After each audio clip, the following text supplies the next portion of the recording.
Selamat pagi Bu. Pagi, Bu Yusi. Sehat, Bu? Selamat pagi, alhamdulillah sehat. Bu, izin nih Bu, saya mau wawancara Ibu nih berkaitan dengan masalah pengambilan keputusan. Ibu bersedia Bu? Bersedia. Alhamdulillah. Terima kasih ya Bu malu waktunya. Ini Bu, pertanyaan pertama, bagaimana nih Ibu selama ini dapat mengidentifikasi kasus-kasus yang merupakan dilema etika atau bujukan moral nih Bu? Aduh, pertanyaannya sepertinya yang sedang terjadi ini. Jadi intinya untuk menyelesaikan kasus-kasus atau mengidentifikasi kasus yang merupakan dilema etik atau bujukan moral, biasanya Ibu mempertimbangkan beberapa faktor. Faktor ya Bu? Iya. Mungkin gini ya, yang menunjukkan dilema etik misalnya terdapat konflik, biasanya gitu, antara nilai atau prinsip-prinsip yang berbeda. Setiap manusia kan pasti punya berbeda pandangan ya Bu, beda iya. prinsip. Kemudian keputusan yang diambil pasti memiliki konsekuensi moral yang kompleks dan tidak semua merasa terpuaskan dengan dengan keputusan itu keputusan. ya. Iya, yang berikutnya tentunya ini juga tidak memberikan rasa kepuasan pada kedua atau misalnya pihak yang berkonflik, yang terlibat, pastinya seperti itu. Kemudian yang berikutnya, yang keempat, memilih satu opsi yang dapat menyebabkan konsekuensi negatif yang signifikan bagi salah satu atau pihak yang terlibat. Itu. Kemudian sementara untuk yang bujukan moral itu mungkin dia bisa seperti itu, mungkin ada tekanan dari luar, kemudian ada juga rasa kewajiban moral yang kuat untuk mengikuti tindakan yang dianggap benar ya, tapi itu baru anggapan ya, belum tentu benar gitu. Kemudian juga mungkin ada ketidakpastian tentang apa yang seharusnya dilakukan dalam situasi konflik. Jadi dalam kedua kasus itu penting melakukan refleksi mendalam tentang nilai-nilai, prinsip dan konsekuensi dari pilihan yang tersedia. Tentunya mempertimbangkan etika dan moral yang berada. Sekali lagi, pasti itu tidak memberikan rasa kepuasan.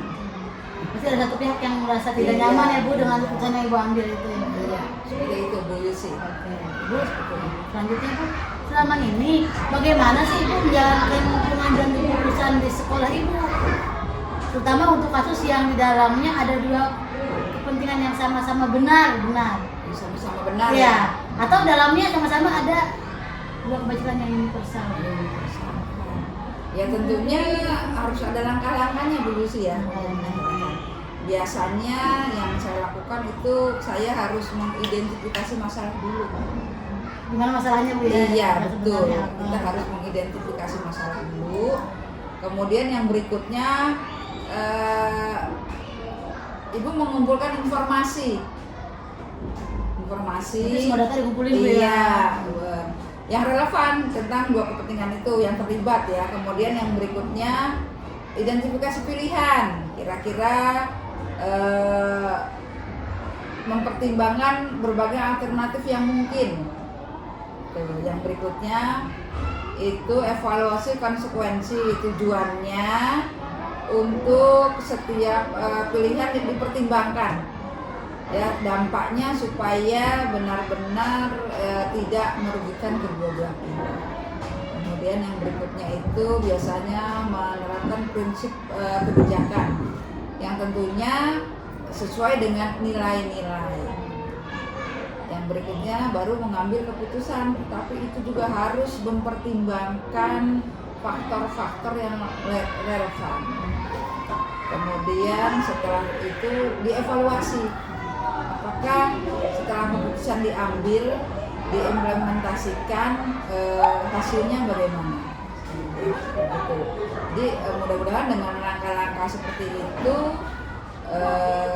Ibu dapat mengambil keputusan yang efektif yang pertama, kemudian memastikan bahwa nilai-nilai kebajikan dan kepentingan relevan diambil. Lanjutnya Bu, langkah-langkah atau prosedur apa sih Bu yang biasa Ibu lakukan selama ini dalam mengambil keputusan itu Bu? Langkahnya biasanya kita identifikasi dulu. Identifikasi masalah. Kemudian yang berikutnya, kita kan di sekolah punya tim dulu sih. Timbuk ya Bu. Jadi ibu nggak bisa ngambil keputusan sendiri. Betul, Ibu biasanya betul. melibatkan Melibatkan. tim. Di situ Harus ada jawab wakil, ya. iya. Ada wakil-wakil ibu, Pak Bretman, Bu Yulas, terus ada teman-teman yang dianggap sebagai apa ya, lebih senior. Betul. Karena ibu merasa wah ibu walaupun ibu di sini sebagai pimpinan bukan segalanya gitu. Jadi ibu butuh masukan-masukan dari teman-teman yang lain. Karena biasanya kan lebih senior lebih pengalaman Iya, Bu ya. betul. Yang berikutnya selain itu kita juga kan punya pengawas. Kita konsultasikan ibu dengan pengawas Betul. atau dengan kasatlak, dengan pimpinan kita. Demikian. Yang berikutnya kita analisis resikonya nih. Yang nomor 3 dan manfaatnya. Gitu. Dari program tersebut Iya, ya. betul. Setelah itu kita evaluasi. Kira-kira kalau kita membuat apa namanya pilihan nilainya bagaimana untuk tentunya yang lebih penting untuk kepentingan sekolah kita. Yang berikutnya ada evaluasi kebijakan, misalnya apakah yang kita ambil nanti keputusannya itu kira-kira dampaknya bagaimana. Seperti apa kedepannya Bu? Iya, betul. Kemudian yang berikutnya ini adalah sebetulnya prosedur ini beragam Bu Yusi ya, bisa bervariasi tergantung situasi dan kondisi. Kebetulan di sekolah kita ini kan kita ya alhamdulillah teman-teman kita solid, teman-teman kita juga baik, dan ibu ngambil keputusan apabila ada konflik untuk semuanya itu mengandung kebajikan, biasanya ibu konsultasikan dengan tim itu. Oke Bu, lanjut ya. Kira-kira itu, ya. Bu, hal-hal apa saja sih Bu yang selama ini Ibu anggap efektif nih dalam mengambil keputusan yang berhubungan dengan dilema etika tersebut? Ada nggak nih efektif banget nih? Iya, iya. Yang perlu melibatkan orang mungkin Bu ya? Iya. Yang paling efektif yang pertama itu kita kepatuhan kepada kode etik atau profesional, apalagi kita seorang pendidik. Dilindungi oleh kode Kita etik punya ya. kode etik guru seperti itu. Yang berikutnya itu refleksi dan introspeksi diri. Refleksi misalnya apa kebijakan yang udah ibu buat, bagaimana nih dampaknya. Kemudian introspeksi diri. Saya pernah seperti itu kali ini. Iya. Saya pernah kan nih. Iya, buat seperti betul. itu. Introspeksi diri itu sangat penting untuk kedepannya. Apakah yang sudah kita lakukan, apakah kita berbuat seperti ini sudah sesuai dengan kode etika atau belumkah? Nah kalau belum, ayo kita kembali. Kemudian selalu ibu konsultasi tadi dengan tim. Saya ambil keputusan ini kira-kira bagaimana? Atau apabila kita ingin yang lebih itu dengan pimpinan kita punya pengawas, kita punya satu konsultasi. Oke Bu, lanjut. Seperti itu. Kemudian ini tujuannya adalah supaya kita menghadapi konflik di sekolah itu bisa kita selesaikan secara bersama-sama dengan tentunya tidak melanggar pada etik. Ya. Lanjut Bu, apakah Ibu memiliki sebuah jadwal nih khusus nih dalam menyelesaikan sebuah kasus, terutama kasus dalam etika Bu ya? Kemudian apakah Ibu langsung di tempat? Apakah memiliki jadwal tertentu nanti aja deh diselesaikannya gitu loh, seperti itu Bu. Terus bentuk atau prosedur apa sih yang bisa Ibu jalankan? Kalau untuk jadwal sih ibu tidak punya ya. Punya, Bu, ya? Tapi gini, kalau ada teman yang berkonflik atau itu berhubungan dengan etik, itu harus segera diselesaikan. Segera Bu ya, berarti Bu Iya, langsung tuh ya? langsung. Nggak perlu Jadi, buat jadwal Bu ya? Tidak perlu jadwal. Yang penting ada masalah harus cepat kita selesaikan untuk mengatasi ini semua, dan harus dengan kehati-hatian. Itu udah pasti itu. Terus prosedurnya gimana Bu? Itunya apa namanya? Langsung memanggil apa coaching apa bagaimana? Langsung coaching orang tersebut apa Bu Yana? Iya, paling tidak harus kita duduk bareng Bu Duduk Yusi. bareng, ya. Iya. Kita tanyakan. Berarti meng-coaching Bu ya? Coaching, iya. Oke, lanjut Bu. Kalau untuk langkah-langkah yang pasti ya tidak ada. Yang jelas bagaimana kita tergantung dari permasalahan itu. Tapi yang jelas apabila ada teman yang berkonflik atau apalagi yang berhubungan dengan etika, moral, itu harus segera Langsung Bu ya, kita- berarti mau perlu jadwal Bu ya? Iya, Langsung tidak perlu saja. jadwal. Oke, terima kasih Bu. Lanjut Bu. Ada kan nih seseorang yang spesial nih, yang sudah membantu Ibu dalam menyelesaikan kasus terutama dalam etika Bu ya. Atau ada faktor-faktor yang mempermudah nih dalam bantu Ibu dalam mengambil keputusan dalam kasus dilema etika tentunya Bu. Ya sebetulnya nggak ada sih ya yang apa ya Yang biasa membantu Ibu tuh spesial biasanya. ya yang biasa membantu ya tentunya pertama dari kita dulu Bu Yusi, dari Ibu dulu. Berarti Ibu langsung ya. Tidak boleh, yang jelas seorang pimpinan tidak boleh melanggar kode etik. Nah, Itu sudah. Yang berikutnya kita kan punya tim. Tadi Yang dikatakan. tim tadi iya. ya. Jadi kita punya Dalam teamwork menurunnya. dan jadi Ibu bisa kita sharing. Kemudian kita minta pendapat seperti itu. Jadi secara khusus Ibu menunjuk oh ini seorang itu enggak. Enggak Bu ya. Atau Nanti nggak ada, Bu, bisa ya, juga nanti kita bisa. konsultasi dengan pengawas kita, dengan satgas kita seperti itu. Lanjut Bu.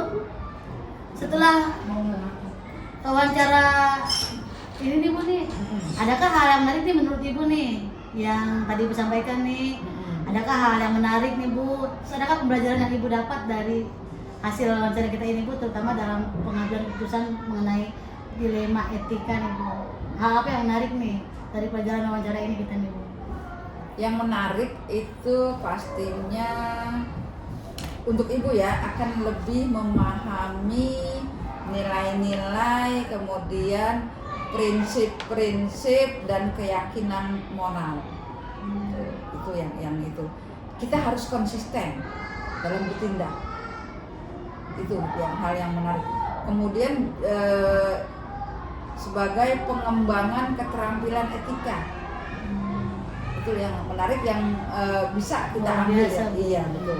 Kemudian yang berikutnya peningkatkan kesadaran etika.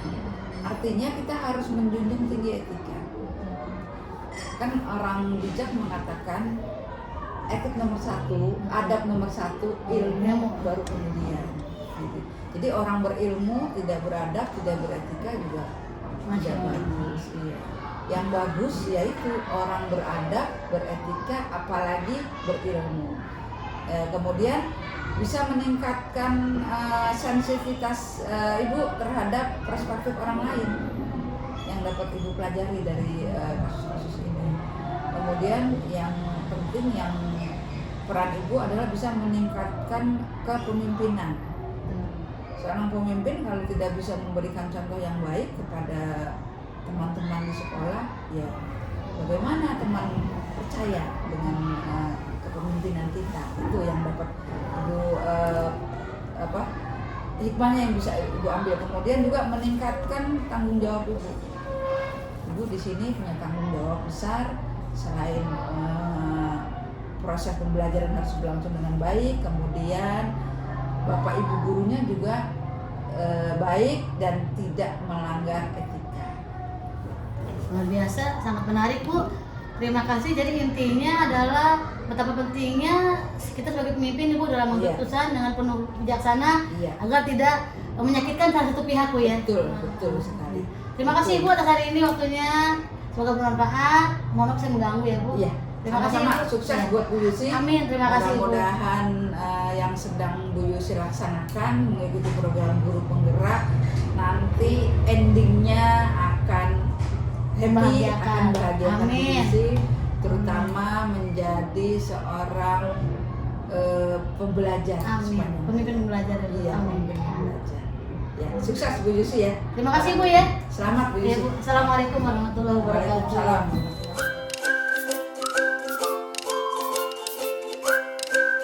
Selamat pagi Bu. Selamat pagi Bu Yusi. Maaf ganggu nih Bu Inane. Ya nggak apa-apa, silakan. Mungkin ya Bu. Ya, Saya mau wawancara Ibu mengenai materi pengambilan keputusan Ibu. ya. Izin Bu ya. Ya. Ada waktu ya Bu? Sama. Terima kasih Bu. Yang pertama nih Bu, bagaimana sih Ibu selama ini mengidentifikasi kasus-kasus yang merupakan dilema etika atau kehidupan moral nih Bu? Ya. Saya dalam melihat kasus-kasus itu pertama mencari tahu dulu ya, kira-kira kasusnya ini tuh terkait dengan apakah ada dua pertimbangan yang harus saya saya jalani gitu. Nah, ataukah ini hanya sebuah keputusan yang memang lebih mengedepankan pada subjektivitas terhadap sesuatu gitu, keberpihakan terhadap sesuatu. Nah, kalau misalkan saya melihat masalah itu ternyata ada dua pertimbangan yang memang harus dua-duanya itu merupakan sebuah pertimbangan yang baik gitu ya, yang di satu sisi mungkin baik untuk yang menjadi kasus, di sisi lain mungkin pertimbangannya ada hal yang memang sudah menjadi ketetapan gitu, yang Peraturan yang harus saya jalani gitu. Jadi itu yang merupakan berarti jadi sebuah dilema gitu ya. Jadi dilema dalam kasus itu mana yang harus saya kedepankan, ya saya prioritaskan gitu. Nah, itu berarti saya melihatnya bahwa ini adalah sebuah dilema yang terkait dengan etika gitu kan, untuk mengambil sebuah keputusan. Keberpihakan saya, prioritas saya lebih ke arah mana yang mungkin menurutnya istilahnya keburukan itu lebih kecil tapi kebermanfaatannya mungkin bisa lebih luas gitu. Nah, kalau misalkan terkait dengan rujukan moral mungkin itu saya mengidentifikasinya mungkin hal apa nih yang kira-kira ini nggak ada keterkaitannya dengan pertimbangan jauh ke depan yang lebih baik, tapi mungkin ini hanya sebatas sebatas kalau rujukan moral kan berarti subjektivitas kita gitu ya, maksudnya kecondongan kita saja gitu, mungkin egonya kita yang keberpihakannya kita kepada seseorang gitu ya, atau keinginan kita untuk mendapatkan sesuatu itu gitu.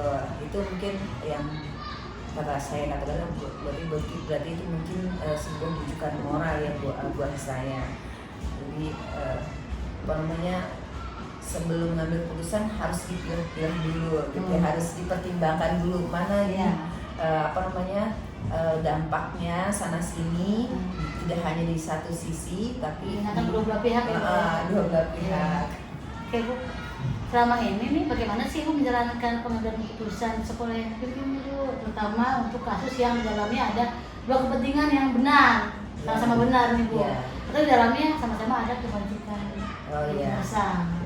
Berarti terkait dengan dilema etika ya. Jadi selama ini pada saat saya menemukan kasus yang merupakan ini menjadi sebuah dilema etika, berarti saya harus mempertimbangkannya lebih dalam lagi gitu ya, bukan hanya saya mengambil keputusan sepihak, tapi saya diskusikan dulu dengan pihak manajemen bahwa kasus ini seperti ini, dan kita harus cari tahu dulu, cross check bahwa apa yang mendasari dari adanya kasus tersebut gitu ya, sampai nanti dampaknya apa gitu. Terus nilai dampak di luar, dampak buat sekolah kita di dalam maupun kepada orang yang terkena kasus tersebut gitu. Kasusnya apa nih Bu? Biasanya ada contohnya nih, kasusnya biasanya apa nih Bu yang paling yang lagi heboh nih sekolah Ibu nih? Yang pernah mungkin saya alami ya, kasusnya itu terkait pernah ada anak kelas 6 ya, tawuran. Jadi anak SD sekarang udah bisa tawuran ya. Jadi saya dapat informasi bahwa anak-anak kami itu ada yang tawuran pada saat waktu sholat Jumat. Itu kan di hari Jumat ya? Iya, pada saat Jumat. Jadi sebenarnya ada mereka bukan di daerah mereka sholat Jumatnya di agak jauh dari mereka. Dan di situ memang mereka ternyata ada hal yang diinginkan karena di situ setelah sholat Jumat ada Jumat berkahnya. Waduh. Gitu. Jadi itu yang mereka incer. Tapi di sisi lain kan pada saat di luar daerah mereka bukan hanya mereka ya, mereka bertemu dengan siswa-siswa sekolah lain gitu yang mungkin tujuannya sama. Tapi pada saat mereka bertemu dengan sekolah lain timbullah konflik. Ini wilayah aku nih, siapa ya? Senggolan gitu ya. Iya. Mungkin dari omongan-omongan gitu ya, ujaran-ujaran mereka sehingga muncullah mereka itu awalnya bukan hanya saat itu tapi ternyata sudah beberapa kali mereka datang ke situ dan sudah beberapa kali bersenggolan ucapan, mungkin ujaran. Pada akhirnya timbullah tawuran gitu. Mereka punya rencana gitu ya untuk melakukan tawuran itu sampai membawa-bawa benda gitu ya kan. Sajam ya Bu. Dan itu akhirnya ya udah kita selesaikan gitu ya. Permasalahannya di mana, kita cari tahu dulu motif mereka juga apa untuk melakukan itu.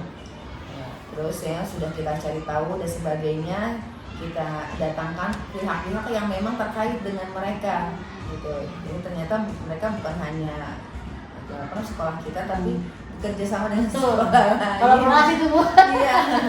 Kolaborasi. Terus kita kita lakukan koordinasi dengan pihak sekolah lain, guru-gurunya, kepala sekolahnya, kita duduk bersama. Itu bagi semua pihak kepentingan ya. Kita bagi semua pihak sampai juga kita cari tahu jelas duduk permasalahannya apa, sampai kita datangkan juga yang menjadi lawan mereka gitu.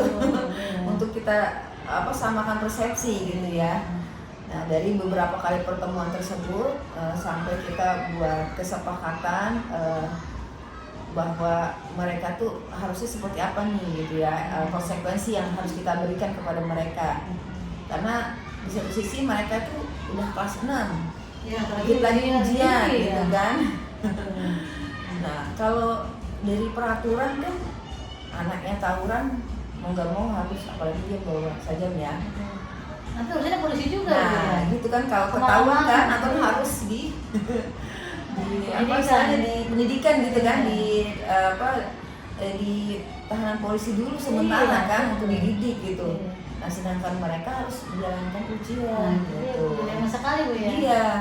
Dan sampai kita juga konsultasi juga ke pengawas. Kita rembukan dan kita panggil juga.